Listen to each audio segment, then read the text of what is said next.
Bonjour à toutes et à tous, on poursuit ces vidéos sur KiCad.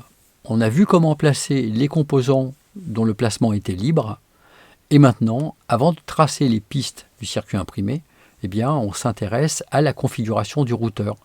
Effectivement, quand vous allez tracer une piste, cette piste elle va avoir une certaine largeur, elle doit obéir à certains critères, elle doit être éloignée des autres pistes d'une certaine dimension. Tout ça, ce sont des paramètres qu'il faut configurer dans le routeur. On verra également comment ajouter un plan de masse. Alors, pour ce qui concerne notre circuit imprimé, c'est un circuit imprimé à 2 couches. Donc ce sont aussi des critères qu'il va falloir fixer dans le logiciel KiCad. Parmi les critères que l'on va également fixer, on précisera la largeur des pistes pour les signaux standards hors alimentation. Donc ici, le choix se porte sur 0,25 mm. En ce qui concerne les vias auront un diamètre de perçage de 0,4 mm et un diamètre total de pastille de 0,8 mm. On va traiter les alimentations de façon différente et pour les alimentations, par exemple VCC, mais ce sera la même chose pour GND et pour VEE, on choisira d'avoir une piste de 0,4 mm et des vias de 0,6 mm en termes de diamètre de perçage et de 1 mm pour le diamètre de la pastille. Alors évidemment, ça ce sont des choix qui ont été faits de façon très arbitraire, non pas parce que l'alimentation de ce circuit-là spécifiquement l'exige, mais surtout pour voir effectivement que l'on peut définir différentes classes de signaux dans un circuit imprimé. Donc tout de suite je me rends sur le logiciel KiCad et donc le logiciel de dessin de circuit imprimé plus spécifiquement. Et là j'ai un outil qui me permet de spécifier différents paramètres de mon circuit imprimé. Voilà. Alors, parmi ces paramètres, d'abord, le stack-up du circuit imprimé, avec le choix des couches physiques. On a vu précédemment ce qu'étaient les différents stack-up possibles, 2 couches, 4 couches, 6 couches. Dans le cadre de ce circuit, 2 couches sont très largement suffisantes, et en termes de coût, de toute façon, c'est substantiellement différent. Donc on va effectivement choisir 2 couches. Bon, normalement, par défaut, c'est ce que le logiciel KiCad vous propose. Et là, on retrouve le stack-up dont on a déjà parlé. Je passe sur les autres paramètres, parce qu'il y en a beaucoup et on ne va pas s'intéresser à tous. On va ensuite regarder par exemple quelles sont les contraintes. Alors, parmi ces contraintes, il y en a un certain nombre qui sont déjà pré-initialisées avec une valeur minimale à respecter. Alors, par exemple, ici, l'isolation minimale entre les pistes, vous pouvez le voir, elle n'a pas été indiquée. Elle dépend en fait d'abord de la capacité de votre fabricant de circuit imprimé et également de ce que vous êtes prêt à payer. J'entends par là le fait que le fabricant de circuit imprimé propose éventuellement ce qu'on appelle différentes classes de circuits imprimés. En fonction de la classe, on a accès à des paramètres qui sont de plus en plus petits. Évidemment, on paye plus cher. Dans notre cas, la classe retenue impose par exemple 0,2 mm d'écartement minimum entre les pistes, d'isolation entre les pistes. Alors on ne va pas y toucher à cet endroit-là, on va plutôt aller ici au niveau des classes d'équipotentiel. Vous pouvez constater que pour le moment, il y a une classe d'équipotentiel de définie. C'est la classe par défaut. Pour nous, ce sont les signaux divers et variés. Ces signaux divers et variés, on leur a imposé une isolation de 0,2 mm entre eux. Donc ça colle par rapport à nos exigences. On a vu tout à l'heure, ici, que l'isolation, elle est effectivement, dans notre cas, fixée à 0,2 mm. Bon, pour autant, ce n'est pas suffisant, il y a d'autres critères. La largeur de la piste, le diamètre du via, le trou du via, le diamètre des microvia, trous microvia, alors ça, nous, on ne va pas en faire. Et la largeur de paire différentielle et la distance paire différentielle, c'est pareil, on n'en verra pas dans le cadre de ce projet. Vous aurez accès à des vidéos plus spécifiques pour les SAE 2, 3, 4, 5, 6, pour lesquels vous seriez éventuellement amené à créer un circuit imprimé dans le cadre de la formation du BUT. Donc des classes d'équipotentiel, pour le moment, on n'en a qu'une. D'après les exigences que j'ai fixées ici sur cette diapositive, on a en fait deux classes d'équipotentiel. Une classe pour les alimentations, VCC, GND, VEE, et une classe pour les autres signaux. Alors, ce qu'on va faire, c'est que pour la classe default qui est déjà initialisée dans KiCad, on va adopter les paramètres qui sont imposés ici pour les pistes de signaux quelconques. Donc 0,25 mm pour la largeur de la piste, 0,4 mm pour le trou de perçage du via et 0,8 mm pour le diamètre de la pastille de via. Donc je retourne sur KiCad. Et donc ici, je vais éditer les différentes propriétés. Donc ici, on a dit 0,25 mm. Là-bas, 0,8 pour le diamètre du via et 0,4 pour le trou de perçage. Des micro-vias et des paires différentielles, on n'en mettra pas, donc c'est sans objet.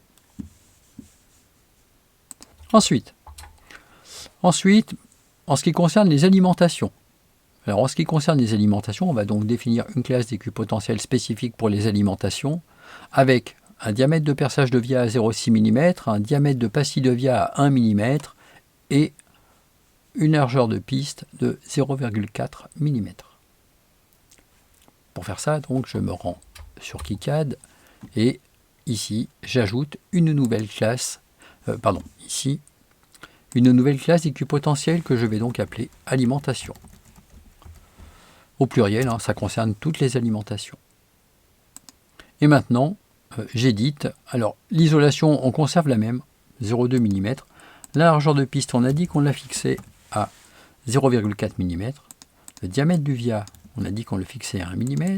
Et le perçage du via à 0,6.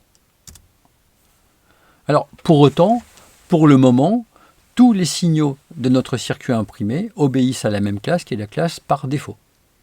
Il faut donc maintenant informer KiCad d'utiliser la classe alimentation pour les signaux d'alimentation.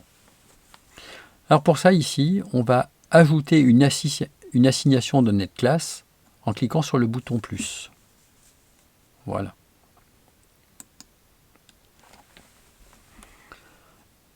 Et on va devoir filtrer les différents signaux.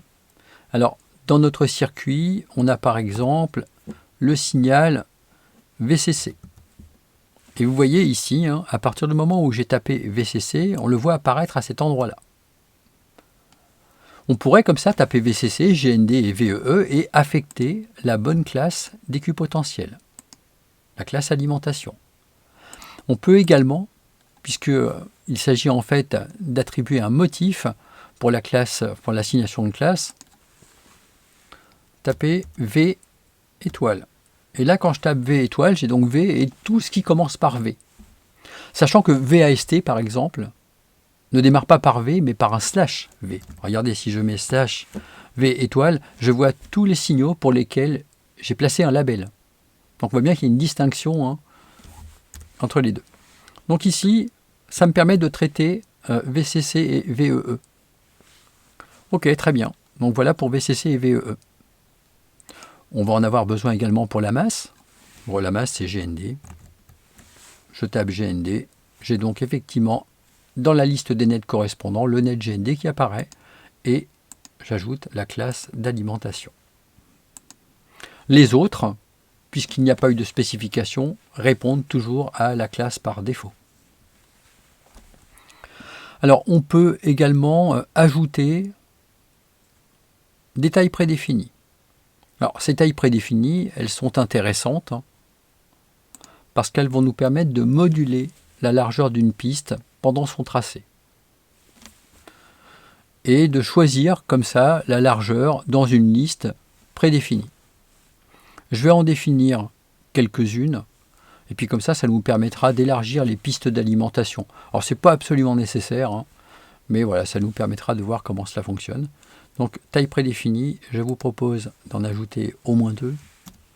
Donc, 0,6 mm.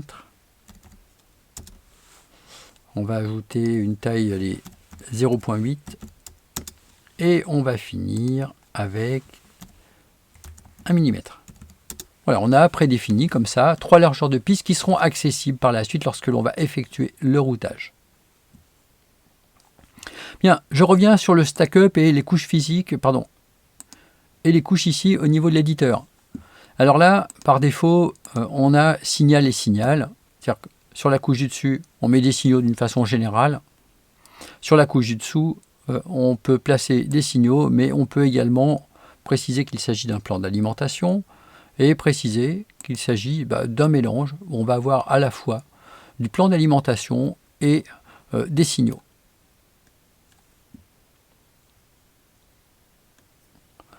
Bon, ça concerne en fait l'utilisation d'un routeur automatique qui s'appelle FreeRouter, qui permet un tracé automatique des pistes du circuit, mais qui ne fait pas partie de KiCad. C'est donc un module optionnel qu'on n'utilisera pas à l'IUT. Et de toute façon, il faut quand même avoir conscience que les professionnels effectuent du routage manuel. On route très rarement de façon automatique des circuits imprimés. On pourrait imaginer que chez les pros, on fait tout en automatique parce qu'on est un professionnel. Non, en fait, c'est plutôt le contraire. Ça relève plutôt de l'amateurisme que de vouloir faire absolument de l'automatique. Bon, il y a un bouton valider qui se trouve sous ma tête. Voilà. Donc, on valide les différents choix que nous venons d'effectuer. OK. À partir de là, on est pratiquement prêt à tracer les pistes du circuit imprimé. Bon, à un détail près. C'est le fait qu'on a dit qu'on allait mettre en place un plan d'alimentation pour ce circuit, de façon à faciliter le tracé de la piste de GND. Alors pour faire ça, on va donc sélectionner l'outil correspondant qui nous permet de mettre en place une zone spécifique. Et ici, vous voyez, on a un outil qui permet de traiter différents types de zones. Donc c'est parti, on sélectionne l'outil et de façon à respecter des critères qui sont absolument indispensables pour la suite, on va venir,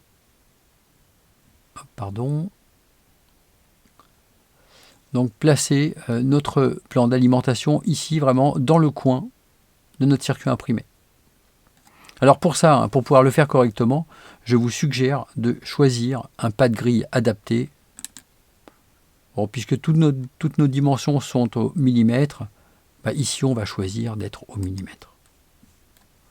Donc j'ai sélectionné l'outil, j'effectue un clic et l'outil me propose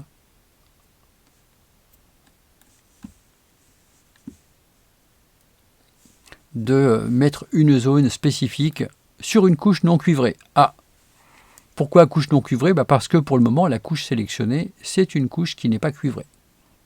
Alors, on annule. Pardon, je ne suis encore pas sur le bon écran. On annule et on va choisir donc la couche sur laquelle on veut mettre notre plan d'alimentation. Ce plan d'alimentation, on le met sur la couche inférieure du circuit imprimé, la couche du dessous.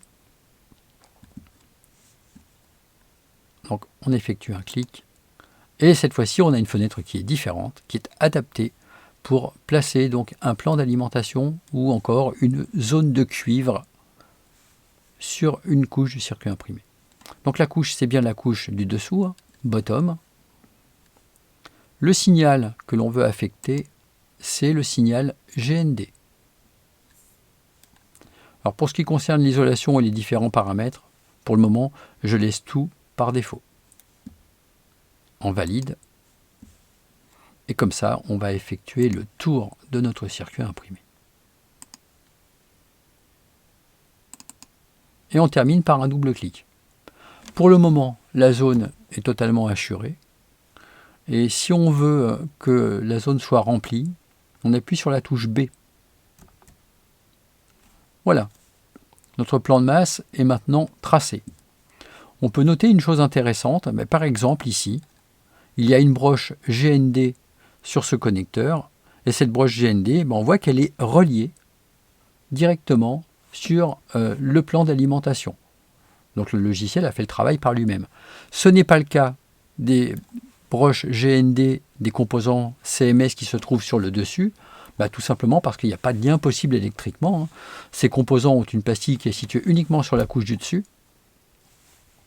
pour aller vers la couche du dessous, il va falloir ajouter une piste et un via, de façon à rejoindre le plan d'alimentation.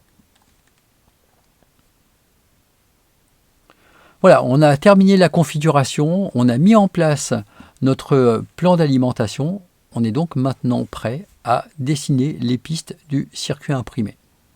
C'est ce que je vous propose de voir dans la prochaine vidéo. Donc c'est la fin de cette vidéo. On se retrouve donc dans la prochaine vidéo pour tracer les pistes du circuit imprimé cette fois-ci.